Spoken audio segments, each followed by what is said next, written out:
Nah, wait a minute.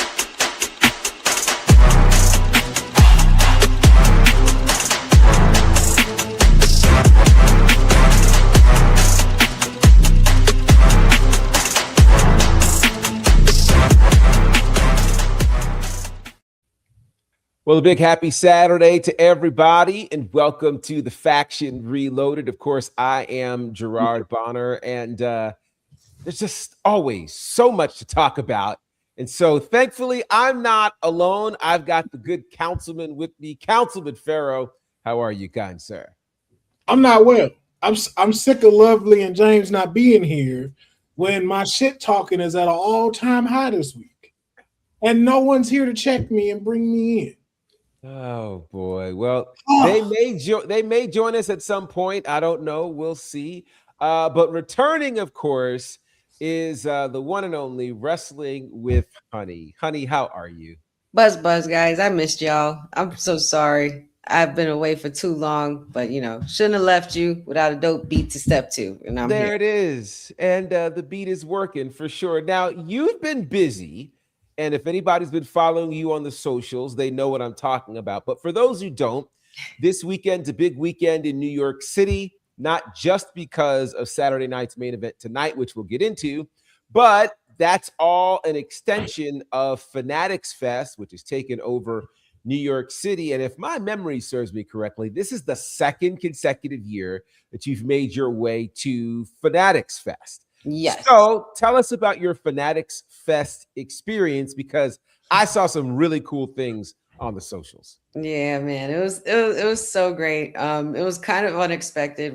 Did not even plan necessarily, but I guess I was in my brain manifesting something great to happen, and I wanted to make it happen. And I dragged my in-laws to New York City and granted a surprise for my lovely sister-in-law Marianne, who is a huge Rhea Ripley fan, and thankfully for a couple of good friends in the wrestling community, my friends Danielle Rufino and Greg Curtis.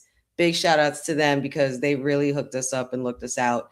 And the Jacob Javits Center. Like, it's a story you wouldn't even believe. Like, everything, it was kind of like, think like Meet the Fockers. Do you remember when they were on their way to see their in-laws and stuff, and everything was going so smoothly? The flight, everybody was being so kind. Their seat was upgraded and their luggage was good. Then when they get to the in-laws' house and everybody's clashing, all hell breaks loose. Well, it was kind of a similar situation. Things went really well, and man, I'm gonna try to keep it as best as I could, but and without getting emotional too. But first of all, happened to find parking right across the street. Didn't have to pay for parking. That's even more rare. I told my father this, and he almost fainted, because there's been many a time, I'm sure, that a lot of us have driven around blocks and blocks and blocks looking and waiting to see who's getting out. Man, we found a parking spot right in front. Got my sister, and she had no idea. Got my sister-in-law, and she had absolutely no clue what we were doing. She picked up on the fact that we were in the wrong city, because I originally told her we were going to Atlantic City. So I had to fib her out a little bit. And when she realized we weren't, I said, well, what if we're here because we have some good friends that got you a ticket to meet Rhea Ripley? And her reaction was absolutely priceless. I'm going to do a whole video reel for it and everything like that. But I feel like that was something, it was an early birthday gift for her too, early birthday surprise. And the Javits Center security shout outs, because your girl didn't have enough admission tickets. She only had one. And everyone was saying it was sold out. Your sweetest dudes happened to take a chance and see what happens, and they saw Marianne and they saw my family, and they were like, you know what? We're just going to take it as you guys are taking care of her. Go ahead and enjoy yourselves. Wow. So by blessings of the wrestling gods and Jacob Javits Center, we happened to enjoy a fun-filled day of roaming around and seeing some really cool stuff. She even did her own Rhea Ripley entrance, and maybe I indulged in doing some HBK antics because, you know, I was celebrating being the greatest sister-in-law in the century. So Did she say maybe like there ain't a video out? Correct, right? A whole video where she looks in the camera. Yeah, Like, yeah. I guess I indulged. Like, no, I guess I did. the whole thing. It's the whole thing. Oh, that's awesome. It started in the house. It moved to Fanatics Fest. Right. WWE, what she doing? Like, Right. We see the steps. We see the steps. Yeah. But Shout it out to was a you. great time. Everybody was so gracious. Marianne was smiling. She had so much fun. Like it was one of a kind reaction, and I just love being able to see my family happy. My husband enjoyed himself, and my mother-in-law unexpectedly enjoyed herself, even breaking out an Oba strut for me, which I was very happy about. Wow. Because I've been begging her to do it, but she won't let me record her doing it. met all the fellow content creators. Shout out to Muscle Malcolm. Still didn't find out what his Waffle House order was. You know, World Wrestling cosplayers, all kinds of cool people there, and it was just a great. Awesome. Well, that sounds fantastic. And again, if you guys want to see some of the pictures, some of the video from what she's referring to, follow her at Wrestling with Honey, and you guys can check all of that out. Well, since you mentioned Rhea Ripley, that's probably a great place to start. Yeah. We heard last night, while on one end, Rhea Ripley was in New York City at Fanatics Fest, an announcement was made in the capital of the New York State, that being Albany, New York, that, well, Rhea Ripley is not going to be able to compete at SummerSlam. Her injury is such that it has kept her out of SummerSlam. Now, if you're keeping track, we've not seen her since Clash in Italy.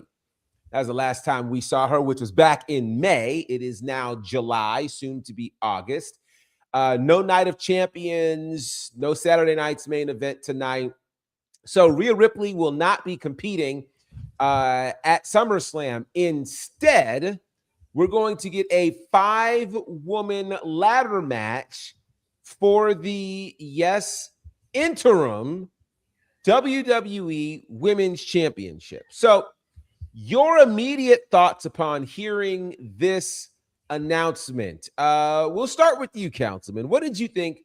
We had qualifying matches last night for the interim Women's WWE Championship. I just love the W privilege that they give Rhea Ripley when it comes to everything that she does. So let's first, you don't compete for almost 3 months, but yet you still champ. When it happened to Naomi, you immediately stripped her. Not the pregnancy part, the injury part, where she had to give up the other belt, the SmackDown. Didn't even wait a week for that. No, we stripping you of the title. Then it's interim. So you're still champ, and someone else is just going to take it till you get back, then y'all fight it out. So why y'all didn't do that for Stephanie?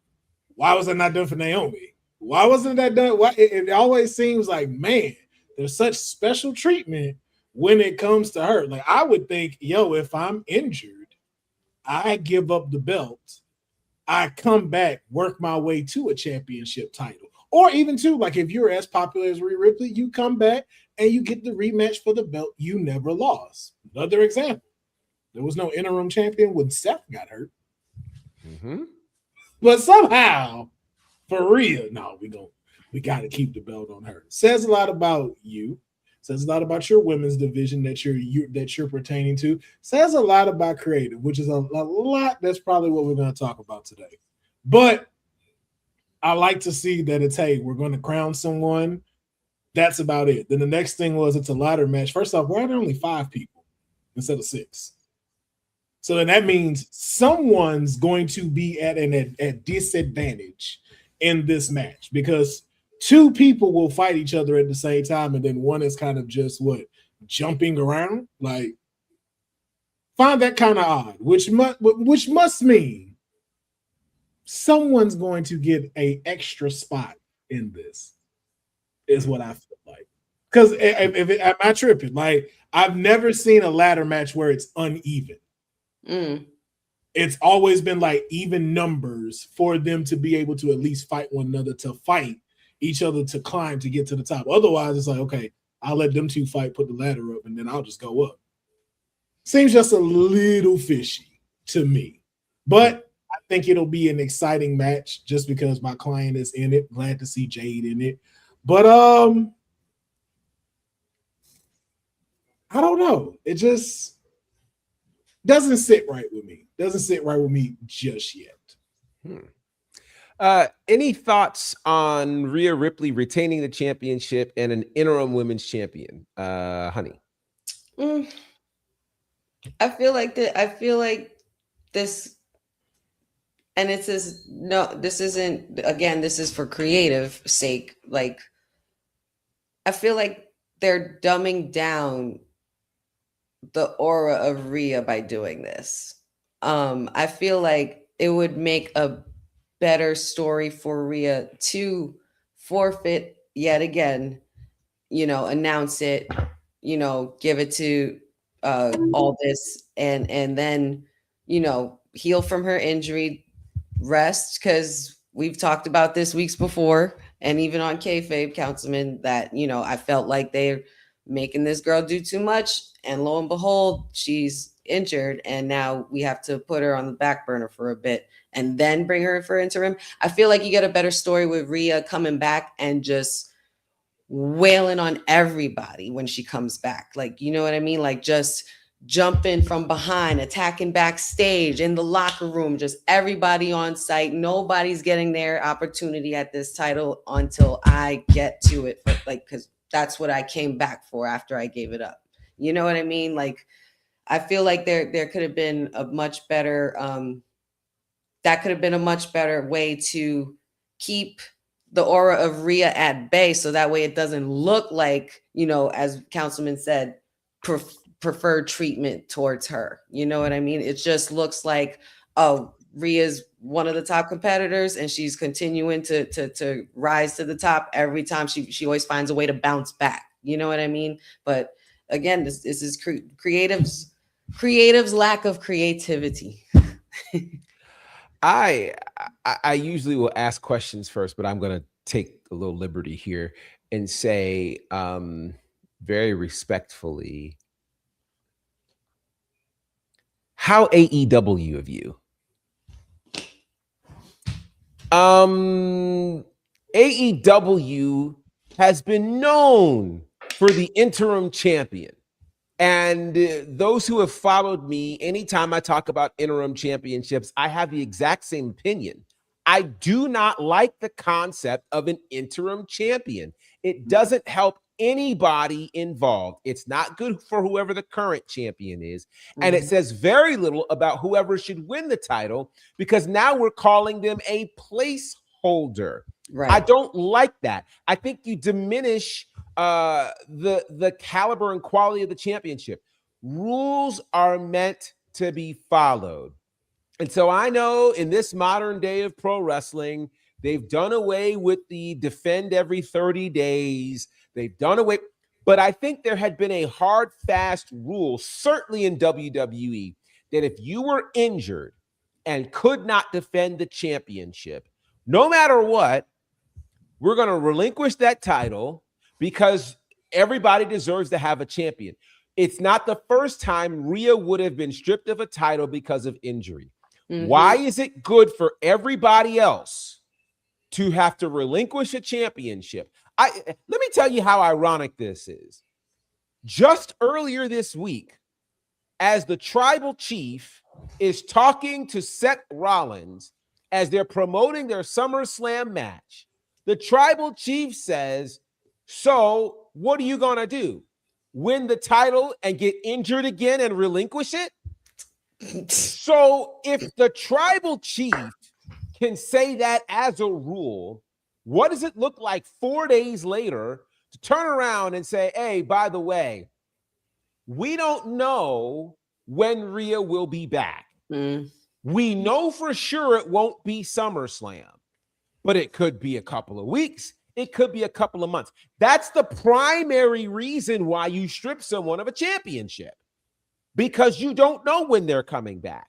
They could have great recuperative powers and be back in 2 weeks. But you, at the very least, know she won't be back in time for SummerSlam. So I don't understand the lack of consistency regarding this. Now, after I've just said all of that, let me ask this question. Is there any good in crowning an interim champion at this particular point? Is there some good element of this that perhaps some people may not be seeing? I mean, besides the fact that you crown someone that potentially, you know what happened? Go ahead, speak it. Chelsea Green might become WWE champion at SummerSlam. It could happen. If you didn't want to wait till Money in the Bank, that's the only positive that comes from this, is that somebody that you are seeing, like the example I get, LA Knight, someone that it's like, yo, we're sure he's next up. Oh, but Seth is back, so we got to put this first. Oh, but CM Punk is coming back, so we got to put this first, and he keeps going further down the line. It's the same thing with a few of these other women on SmackDown, from a Mi Chen, from a Nia Jax, from a Chelsea Green. So you'll get to crown them, and then they'll finally go in the history books as being one. But with what we've seen as the writing, you're only doing this so when she gets back, Rhea Ripley gets her belt, and then it's back to the dollars. It's back to the But to that point, and honey, I'll ask you this: is it a foregone conclusion that with whoever becomes the interim champion, is it a foregone conclusion that Rhea will once again be the undisputed women's champion? I don't think. For a lot, it couldn't be a foregone conclusion, but as far, I don't think.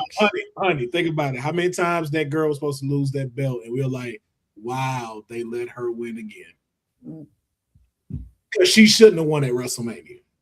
Well, and there's a part of me that thinks that that WrestleMania, that wrong could be righted. Mm-hmm.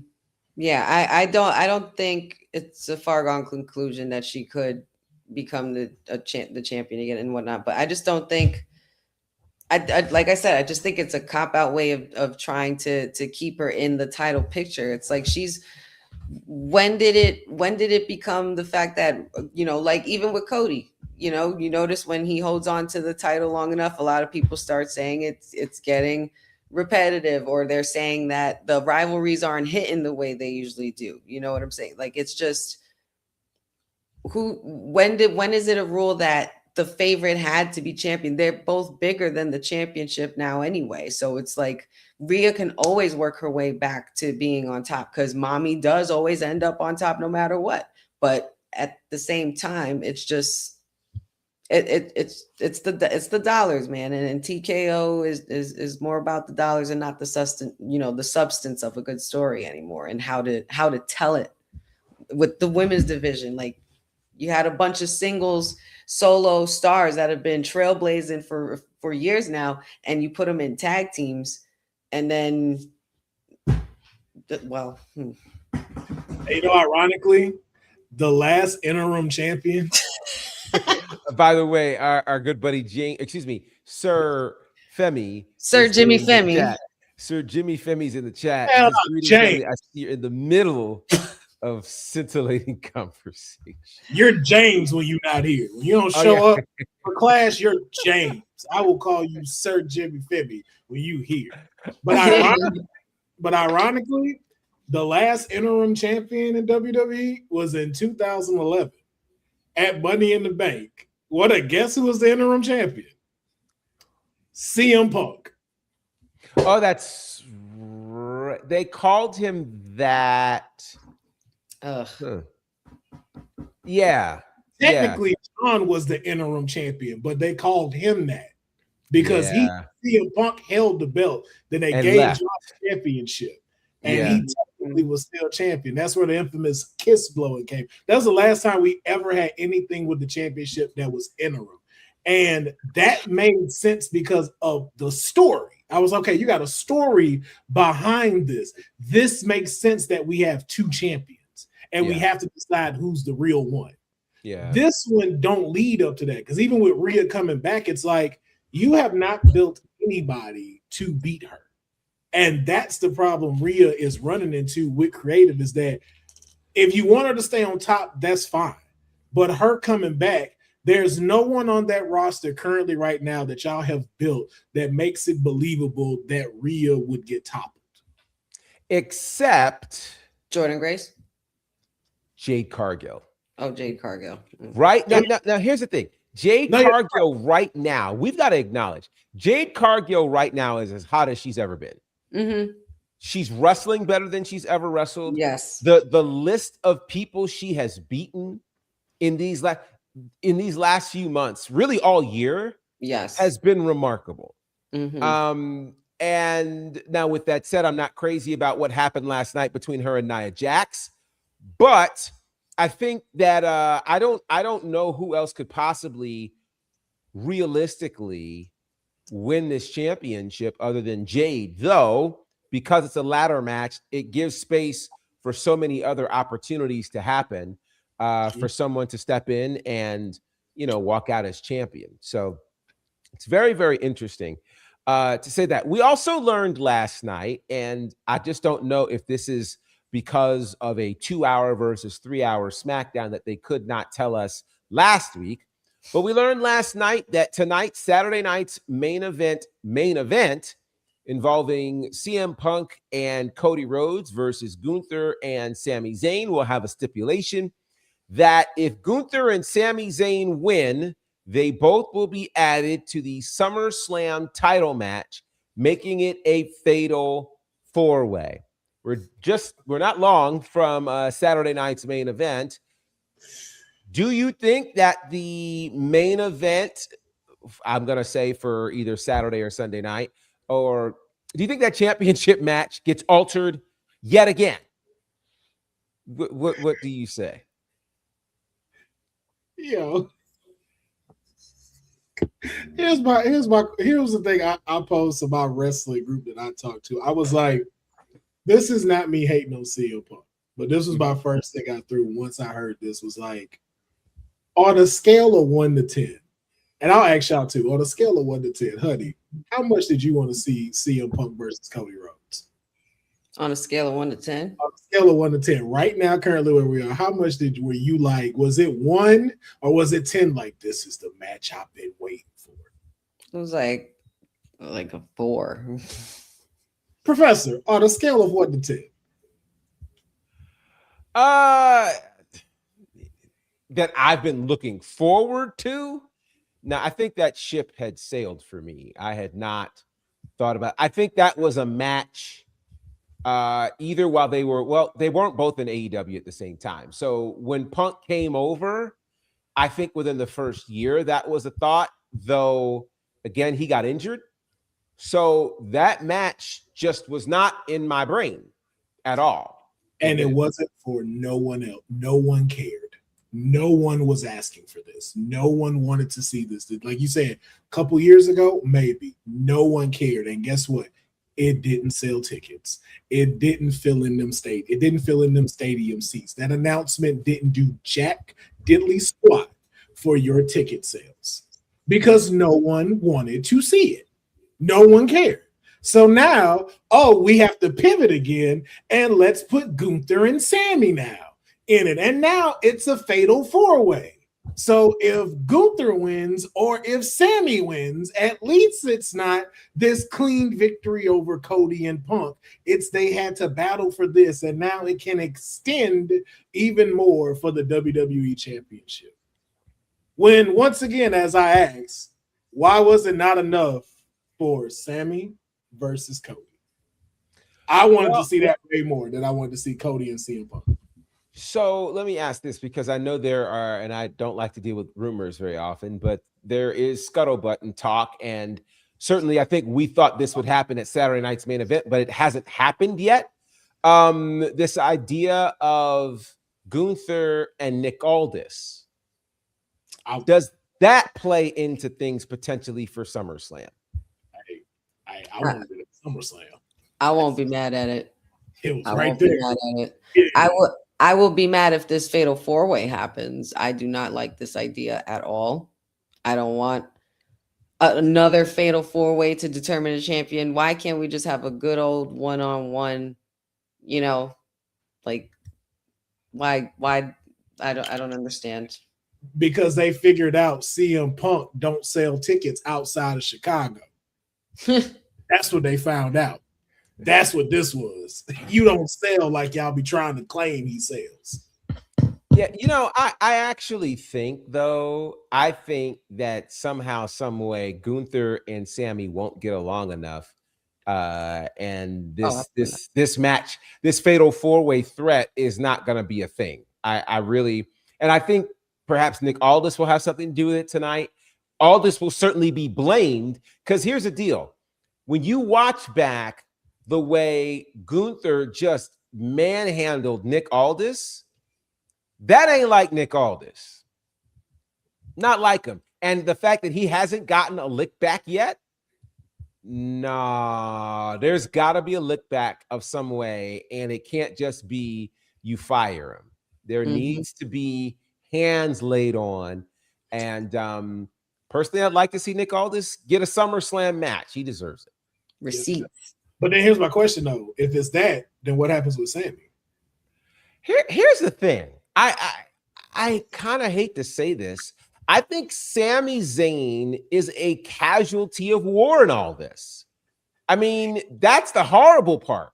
Sami Zayn 2 weeks ago was just 2-3 weeks ago was heralded as just the superhero. Man, he saved the day at Night of Champions, like this great moment that nobody saw coming. And then 9 days later, he's crashing out. And then he missed the episode of SmackDown because he was having a mental health break. When's the last time you saw a wrestler miss TV because of a televised mental health break? So I think Sammy, I mean, let's think about this year for Sami Zayn very briefly.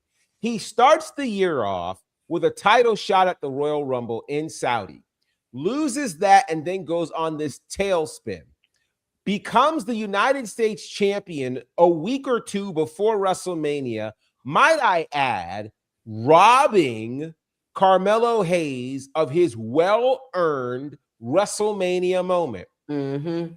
So, and then he ends up losing that championship at WrestleMania, ends up in a whole gingerbread situation, and now mysteriously ends up as the WWE champion. But oh, wait, he gets robbed potentially of his SummerSlam moment. Is that bad writing or is that good karma? I think both. I think both. It's a crappy situation. It is, but also at the same time too, it's like, if this is what you're doing to your loyalists in the company, if this is what you're doing for the ad dollar, then at what point is it where it starts to affect your real top talent? Because it's like, yo, because even like what you just said, look at the collapse of Braun Breaker. to go from world title picture against CM Punk. He started the year main eventing against CM Punk on Netflix. And he's in a tag team with Austin Theory, and he's not even the mouthpiece or the dominant tag partner. He's a third wheel. He's the third wheel now. And no Paul Heyman in the group. It's like, what does that say? Not only if I'm young talent, if I'm WWE talent, or I'm future talent, to go, hey, at the end of the day, you're worried about one night to make as much money as you can, to where you don't even make storylines make sense, because the fact it's now going around where Oba's not waiting on it to use his championship thing.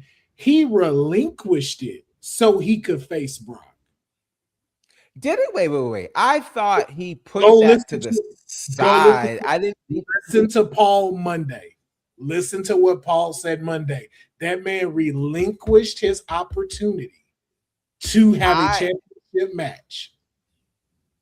Yeah.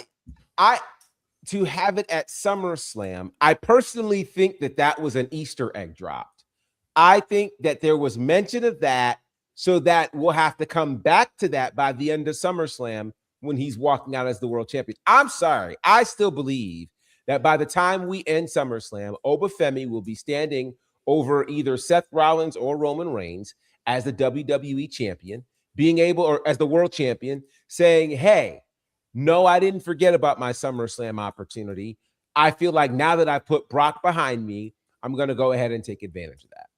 I think that's going to happen. Professor, I don't think creative that smart. But you know what? Right. I have never wanted to be part. so wrong in my life. Professor, I pray that at the end of the night, the lights are off, the lights is behind him, and he's holding up that championship with both of them on the ground. Because think about this. Think about this. With all of the talk of the poor sales and everything else, there are way too many eyes on WWE. You got Netflix internationally, you got ESPN domestically, and of course, weekly what's happening between Netflix and USA. WWE needs a moment that will keep people talking.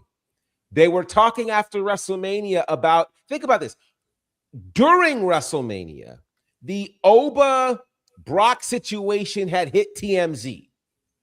Yeah. During WrestleMania. They need something like that.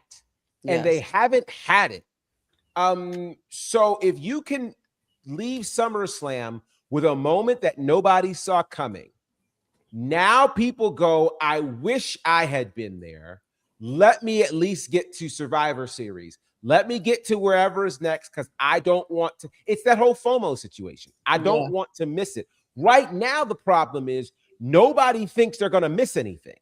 And this could be where WWE may not have presented this correctly. Again, I maintain, had you said the Hell in a Cell match is going to determine who battles for the World Heavyweight Championship, that's intrigue. People are interested in that.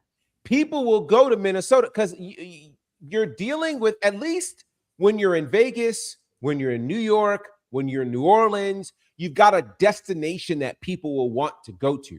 Right. No offense to any of our viewers and listeners in Minnesota, but at no time in the year is anybody clamoring to get to Minneapolis. They're just not. Nobody has on their destination card, on their bucket list, on their list of things to do. You know where I'm going? I'm going to Minnesota. You know what we're going to do this summer? You know what summer break happening? Minneapolis, Minnesota. Minneapolis. That's where they all at. Not this summer. That's where we all go. Spring break, that's where we're going. Like nobody says that. I use my vacation time. Where you going? Minneapolis. No offense. It's not your best guess to get to Minnesota is to a Vikings game. That's it. That's it. That's it. So yeah. So all of that to say, my hopes are very much that Oba will leave there because they need a moment. Okay, but you saying that now poses the question: which one is closing night one and which one is closing night two? Is a fatal four-way 2 and Roman and Seth 1? I don't think that fatal four-way is night 2 worthy to close it. I think that world title match, the WWE championship match, excuse me, that could very well open up night 1. I don't think Hell in a Cell, first of all, is a closer. That should be the last match. It should be. Now, ESPN is probably going to lobby to have Hell in a Cell. I think they're going to open it. And so I'll say this. Part of the problem is how do you follow Hell in a Cell between Oba and Brock? That's problem number one, unless you follow it with, say, the ladder match from the women. But then after that, you're going to need some sort of palate cleanser. Do you put all of that all on night 1 to open the show? I don't know. I'll be honest with you. I don't think that Hell in a Cell gonna be what people think it's gonna be. I don't think so either. I really think it's just gonna be there for show, and you may have one or two small spots. I don't see Brock going full out Hell in a Cell mode like you saw Edge and Finn at a WrestleMania. I just don't see that because again, name me a time where Brock really went that long in a match. Well, I think this though. I think it's going to be brutal. I think they're going to pull out the stops, and I wouldn't be surprised if they like destroy sides of the cage. I was gonna say like what if they crash through the door that's locked? Oh yeah, I could see that happening. I could easily see that happening. I don't know if that they're climbing up the cage, but I could easily see. Well, just both of them just bum rush and going through the cage. Well, both of them, like just both, like. Boy, they ain't got enough money in the world for Brock to go through a cage right now. There ain't enough money in the world. We'll see. I don't know. Okay. See, but again, I'm saying all of this in hopes I am absolutely wrong. Yeah. I'm just looking at it from what I'm seeing right now with I see Oba doing it. Mm-hmm. Brock though, Mr. Hey, I don't watch the product, show up twice a year, and you want me to do what? We're like, no, I'll take a chair shot, I'll go through a table. Put me through a cage? No. If this proves to be his last match, why not? Again, I agree with you. I'm just looking at the realism of what WWE does and how some of these superstars tend to think. I think, like you said, I think it'll be brutal. I think we'll definitely see some face scraping on the cage and stuff like that. But I don't have my hopes high of this is walking out where, damn, you know who really lost? The Cell.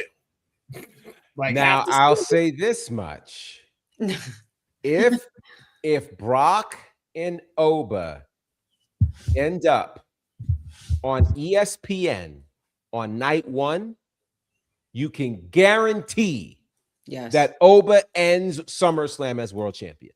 Yeah, I will agree with that. Yeah. You can guarantee it. Yeah. If it happens in that first hour, that's going to give him time to rest up for night two. Yeah. And that's going to be a thing. Okay, quickly. Saturday night's main event tonight. Are you looking forward to anything specific? And you think there are going to be any surprises tonight? I'm actually looking forward to Lyra and Bailey, man. I'm really intrigued with this character shift in Lyra. I think I saw that Trick Williams and Laredo Kid were also added as well. Yeah, I think it's a pre-show or something that they're doing. Okay, well, yeah. Whoop that Trick all over MSG, please. Danhausen's gonna be fun, I guess. Honey, can we throw some out too? You done threw out all the matches. I'm sorry. Threw all out. Yeah. I left two out. You know what? You ain't looking forward to seeing. Mine was Danhausen and JD. I don't know why. I just think that's gonna be fun. Yeah, I think that's gonna be Danhausen in Madison Square Garden. That's gonna be. He's all the rage right now, man. Oh yeah. Also, I will say this. It's funny how that dude keep getting on PLEs, and yet the Street Profits, Penta, and can't none of them get put on the PLE. Yeah, Danhausen. Hey, but shout out to JD McDonough though. For I think this is his first PLE singles match. Mm-hmm. It's been a long time for him. Is it really? Wow. Yeah. I think this is first one. Yeah, shout out to him though. That's why I'm more looking forward to it. I want to see JD McDonough in a lot more singles action. I loved him as Jordan Devlin in the Irish Ace. So that was great stuff. I want to see new tag team champions tonight. I think tonight's the night for Fatal Influence to become women's tag team champions. I think. Oh, we still got tag teams? Oh, I didn't know tag team championships were on the line. That's funny. Hey, Trevor. Trevor says, is Roman appearing in the main event tonight? He is not. He's going to be appearing with Jalen Brunson I have no clue what they're going to be doing. Something I'm sure related to the Knicks, and somebody somewhere will get involved. Tyrese Halliburton is in New York, so And that so is could, and so is Trey Young. So, yeah. question: And I'm sure Seth is too. Do we finally get that match at SummerSlam? Well, there's talk of possibly No. Tom Brady and Logan Paul. So Yeah, look at how quickly you stopped laughing. Look at that. No, it ain't even that. It's like, yo, Tom, go sit down, bro. Go sit down. Stiff as hell. That slap was stiff, Tom. Because it was fake. Because it was like, yo, I don't know how. Because again, no one taught him like how to sell a slap. It's just like, hey, just slap me, but don't really slap me. Because it's like it's Logan Paul, so it's like, okay, I can't really smack you the way I need to. So I know I talk a lot of mess about Logan, but he definitely could have sold that slap a lot better too. I don't know. I watched it. I don't think he knew it was coming like that. I don't think he knew that it did because even when it happened, it was like, wait, did you slap me? Like that's what it looked like. He was like, yo, I don't, because it didn't, because again, it wasn't no sound, it wasn't no thing for you to get ready to react. It kind of just looked like like what did you just do? That wasn't no final boss slap. Because we heard that. That wasn't no 5 Super Bowl winning slap. Yeah. With the rings on. Yeah. Quickly, we'll segue over to another major moment from this week. We saw the third and final part of the Dark Side of the Ring premiere. TNA, the story of Jeff Jarrett. TNA. Now that all 3 episodes are out there, I'm not sure who watched what. What are your takeaways from this? Because there was a lot that was said over these 3 episodes and 2 weeks. Honey, I'll start with you. You muted, honey. Oh, she's muted. Sorry. I'm not gonna try to, I'm not gonna try to pick so many takeaways that I got, but one takeaway that I especially took from the whole thing is that wrestling stories are my favorite love stories.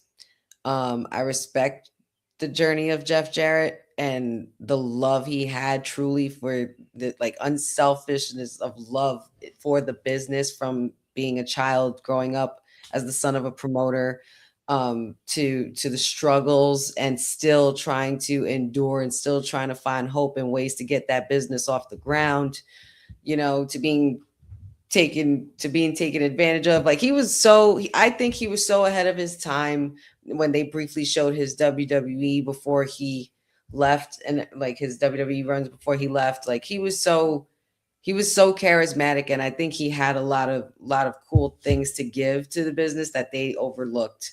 So he just went and said, you know what, I'm gonna make my own after Vince, bought everything up, and he wanted to create something for himself that he built from the ground up. So that's one of my big takeaways, is that wrestling stories is my favorite love story. Like someone's love for wrestling is always my favorite story to hear. Sweet. And Karen Jarrett's a spicy girl. Is. I just got 2. One, keep Vince Russo, Eric Bischoff, and then Jim Cornette, keep them out of wrestling. Mm-hmm. Y'all are a detriment to the wrestling industry. Jim Crockett loved it way too much to where he can't see beyond his own passion and perception. Vince Russo is just an idiot who really should have just been writing for Jerry Springer most of his career, and he probably would have got an Emmy for that. And Eric Bischoff, like the dude don't have real teeth. All this is missing. So you never trust a dude with all this is missing. Wow. You never trust a dude that can't whistle. Secondly, James had said something the previous episode when we talked about Dark Side of the Ring, and he was like, yo, wait till you watch the second and third one, because there's 3 sides to every story. And I was like, as much as I'm hearing this, I was like, I feel like there's a lot y'all leaving out about Jeff Jarrett. Because if you're telling me this man became a straight drunk and you ain't got no drunk stories to tell me, where he crashed out. He's just this pillar of I'm just this nice guy, little oblivious type stuff. I'm like, Well, did you see episode 3? Because they talk quite a bit about his drinking stuff in episode 3. yeah, but it was very light. Like not like you like the only thing was you went out drunk one night at AAA. Nah, I'm not buying that, bro. As a wrestler, I'm not buying that. Like if you look at former Dark Side of the Rings and you see someone with substance abuse, they got the wild. So even Jeff's story was wild, and we didn't even jump into the stuff that he was doing. So it's just like again, I'm not judging him or not saying like, oh, okay, y'all just trying to protect him or nothing. But I was just like, yo, I feel like he's like how James said, I feel like there is 3 sides to every story. Was he the biggest villain of all of that stuff? Absolutely not. We saw who it was, which was Dixie Carter. But I don't think Jeff Jarrett was as innocent as they were trying to make it look like. I know he did have to take his accountability on certain things, but I'm like, I feel like there's a lot more going on, especially if you got Vince and Eric Bischoff in there. I'm like, nah, bro. Y'all hiding something when it comes to J, Double T, and the rest of the statement goes on. Yeah, it's very interesting. I will say that I do feel like, and I don't want to besmirch anyone. I do feel like there may have been a bit of sanitizing. Like I'll say this. I think one of the dangers of a documentary or any story is it's dangerous when you can tell who's telling the story. And the way you know who's telling the story is based on how much of a hero a certain person always is. We're almost always the hero in our own story. Very few people are aware enough or honest enough to fully own their part of the story. Now, I'm not trying to say that anything other than what I'm saying. I have no doubt that Dixie Carter did what Dixie Carter is alleged that Dixie Carter did. I just would be curious of perhaps what other parts of this we didn't hear. I'd love to know what's on the cutting room floor. With all of that said, I think one of the takeaways that very few people talk about is that WWE Wellness is who helped to get Jeff Jarrett back to health. Yeah. And I think that again, WWE Wellness does not nearly get the credit that it should for how many people they have really nursed back to health. Yeah, literally. And they were people who were not currently working with their company. So it does say an awful lot. Yeah, it says a lot. With that said, from that, which I think the Victory Road Jeff Hardy situation is an episode in and of itself. Yeah. Because they didn't have time. They did dig not into that. Yeah, I was like, "Oh, this how light y'all gonna make that?" Came in. I mean, and then I also wanted to know because I feel like this got left out totally. After Anthem buys TNA, people aren't talking about those very difficult years that TNA had, where we thought TNA was done, where the only thing that saved TNA was the Hardys and that movie match, the cinematic match. Yep. Literally the swamp. That's what brought interest back in TNA. And I expected there to be some conversation about that part. I feel like that whole part was completely left out. And if we're going to tell the story of TNA, it's literally we skipped from Anthem buying this to all of a sudden they're on AMC. And I'm like, that's almost a whole decade that we haven't talked about, that TNA was literally on its dying leg. So I would have loved to have heard that part of the story. So what I heard was they weren't allowed to talk about Anthem. Like they were allowed to mention them. They weren't allowed to get into anything without having representation there. And Anthem refused to have anyone come in to talk about that. Yeah, that's why you notice it went from the start of them of Panda and Dixie's family selling. Then it was this, and then the end where Hulk Hogan and Dixie Carter split. That's all they show because they're not allowed to. I don't think they weren't allowed to talk about it. I don't know how much of that is true, but I know they weren't allowed to talk about that because I believe like NDAs were signed by the Carter family when selling to Anthem. Interesting. Even Kurt Angle's story is a whole nother episode in itself with his journey through TNA. And I won't ask whether or not you believe Karen Jarrett. I will not ask that. What I will ask, because you know I got something on that. You know I know. What I will ask is this. Oh man, we only have a few minutes left. What I will ask is this: if Jeff Jarrett in 2001, 2002 opts not to create TNA, how different is the wrestling world? You don't have AEW. I don't think you don't have the industrial wrestling boom that we're living in right now. Definitely not. That's what I watch. Because if you think about it, when WCW closed, what did they say? There is no other place to work. Either you got to go across the seas and go to Japan, or you got to do the circuits and do, I know that's not around anymore, but Smoky Mountain Wrestling or something like that. There was nowhere else for these people to go. Jeff Jarrett creating TNA gave everyone else the hopes of, hey, this is still around. There is a secondary option that can happen. And it's believable. And all you have to do is make it to where it's something that people can enjoy and a little creative. I have an interesting stat for you. And I don't know that many people realize this. TNA began in May of 2002.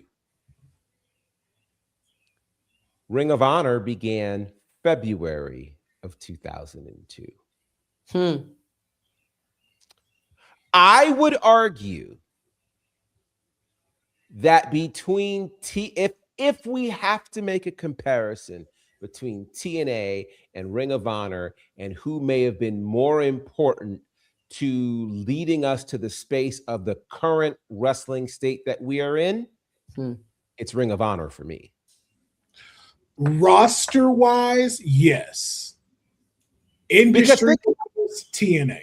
Well, I'm going to tell you why I disagree with that. Because the great champions you see from TNA, the Samoa Joes, the Christopher Daniels, the X Division, all of that style of wrestling was happening over in Ring of Honor. That was Ring of Honor. That's true. But it wasn't televised. Well, no, they weren't televised. They had the Ring of Honor deal was they were on Sinclair Broadcasting. So they had, it was not a space where everybody in the country could tune into one spot. If you had Sinclair Broadcasting, again, it was varying times and varying markets. So it made it more difficult to watch it. When TNA started, they went the pay-per-view route before they got a TV deal. But when I look at the larger space of wrestling right now, without Ring of Honor, you don't have the black and gold era of NXT. There's no Undisputed Era. There's none of that stuff we saw that made. There's no Seth Rollins. There's no, there's a lot of. Then you look at what the Ring of Honor folks did over in New Japan, and those folks and Ring of Honor specifically is what birthed AEW. So I'm not saying that TNA isn't influential. I think they added something different between the six-sided ring, the Ultimate X, the X Division. I think what they did was important. I don't know if I'm looking at just kind of the threads. I don't know. I mean, it's hard to argue, because where I think they were different than Ring of Honor is they were able to do what Ring of Honor ultimately never did, even now, which is land a national television deal. I think, to your point, we cannot overstate the importance of a television deal, a national television deal, where everybody at one time can tune in and have a conversation about what it is that they're watching. So in that regard, I think there were likely more eyes on the TNA product than the Ring of Honor product from that particular perspective. In terms of the wrestling style and those types of things, I'd have to give it to Ring of Honor. But yeah, but to bring up something you brought up a long time ago, what do you come to see? The wrestling or the personality? TNA was the personality. Ring of Honor was the wrestler. No, I was going to say, to that end, I think TNA in the early days, if you watch that documentary, TNA wrestled with who they are, right? Yeah. They had too many cooks in the kitchen. They're still in an identity crisis. Very much so. Meanwhile, Ring of Honor knew who they were. They knew who they were, and they marketed themselves after those folks. So yeah, wow. Very quickly before we go ahead. I was gonna say just quick, but like even to that point of, that's why I say they shaped the foundation of wrestling superstars, and TNA was more of, okay, this can be viable to be on TV. This can be viable to this was a secondary option to WWE. If we fill a room in right now, and forget the room because I don't want to put people involved, you can't tell a story of mainstream wrestling without TNA. There are going to be a lot of people up for debate that's going to be like, they might leave Ring of Honor out because it's looked at as an independent promotion, even though you and I know it's not an independent promotion. This is a full-fledged, full production. These people go on tour. These people put on shows weekly. This is a actual thing. Just because it's in a gymnasium, don't make it no different than the people who are in an arena like TNA. But because that one was more polished, and we all know because that one had more money, that's the one where everyone looked at like, hey, I could go against WWE if I needed to. Hey, I have a secondary place to go where I'm so used to stuff. And I think that's what tipped them over the edge was Kurt Angle, Booker T, Hulk Hogan. Ring of Honor didn't get any of that. And I think if we came back to 2002 and they got a chance to have those, we might be having a whole completely different story.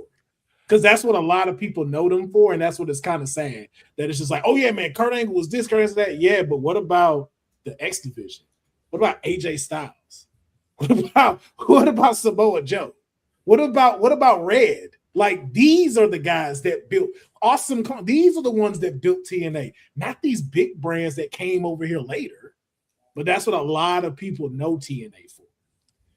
Yeah, I wish we had more time because this is actually this is my kind of discussion. TNA versus Ring of Honor. Very quick. I shouldn't even start this discussion, but I will mention it very, very quickly. Very quickly, this past week, we got some very interesting information about some wrestlers who we're familiar with, from Jey Uso to Mia Yim, Keith Lee, et cetera, et cetera. Very quickly, my question is it important or necessary for fans to become more aware of this personal information that becomes public? Is that important? Is it necessary? What are your thoughts? I've never been a person for the celebrity news like that. I know in this world now it's needed, so I'm sure it's someone's benefiting from it. Is it important? I don't believe so, because it's one of those things where those type of things should not be put into the public eye because people don't know how to respect what's going on. And that's the thing that I always can't stand. As we mentioned with Jey Uso, like, yo, you don't know anything about what's going on between him, his wife, third parties y'all want to keep included, and you don't understand the hardship of what it is to go through a divorce, especially if you got a divorce that involves children. Leave these people alone. Stop bashing them on the internet. It's none of your business. The only thing you need to really be doing is just saying, hey, you know what? Still fight the power. Glad y'all can work it out amicably with kids involved. Same thing with me and him. None of you know the stress of having to deal with someone that's injured in wrestling, let alone sick in wrestling. Not to put this on Keith Lee or even with me when she got hurt. But there's a toll that happens in relationships like that to where, none of you are allowed to judge these people for whatever decisions are made. Allow them to have their privacy, give them their respect, and stop being buttholes. That's the only thing I can say on that. Well said. Honey, anything to add to that? I love love. It makes me sad, but these things do happen, and it's grown folks' business. And if you're not going to be mature grown folk, just stay out of it and everything well said. Yeah, I 100% agree. I think this is where people have to remember we are enjoying these people because of what they do in the ring and who they are as pro wrestlers. It is not our place to make any judgment calls about their personal lives, just like it's not their place to make a call about our personal lives. Exactly. So I think, just be mindful of that. Remember, I'm glad that Mia Yim was the one in control of her bit of information.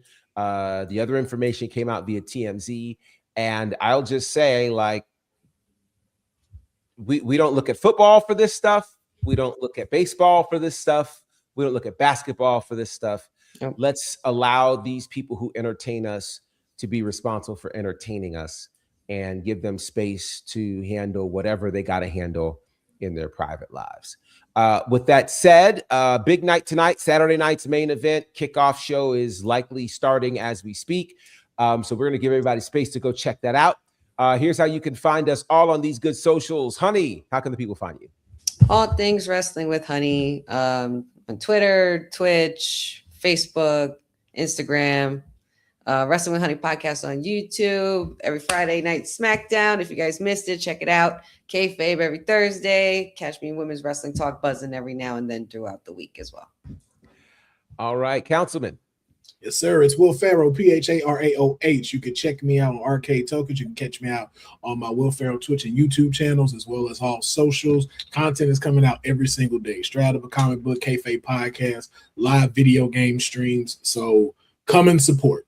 And just hit the like button, hit the follow, hit the comments. If you'd like to subscribe to the channels, excellent. It's appreciated. And then make sure you check out The Faction Reloaded every Saturday. Maybe we'll have James and Lovely here again so we can debate why CM Punk is just as mid as Bret Hart. Wow. Yeah, there's probably an entire conversation that needs to happen about CM Punk. I'm going to give you guys a spoiler. Next week will be a SummerSlam dedicated show. Next week. 90 minutes? We'll see. We're prepared to talk about SummerSlam next week. Should be a fun time for sure. You can find me at Bonnerfide across all of the social spaces. Instagram, X, Facebook, TikTok, all the spaces. Got some cool stuff coming up as well. So be on the lookout for that. Some cool matches out there right now with, let's see, Southern Honor. That's on IWTV. My work with Ashe is at Ashe Wrestling and patreon.com/Ashe Wrestling. August 1st, next big show, Black Sunday. Black August. That's going to be a great show. And then doing some work with the Pope Elijah Burke. So very excited about that. Yeah, you'll see right now the Beast Cup Invitational, the third annual one. I had a chance to call that. I called the first one as well, but I had a chance to call that. I think I called all three of them actually. But anyway, they're all on Twitter, or Triller TV. So check that out. And more great things to come. So make sure you're checking us out. And I want to make sure, shout out and prayers up for our buddy Booney Mayfield, Man, we're just hoping for you to pull through and that all is well with you, good brother. Thanks to everybody who's rocking with us today and those who will check us out later on. We greatly appreciate you all. Go do something fun, and we'll check you guys out next week here on The Faction Reloaded.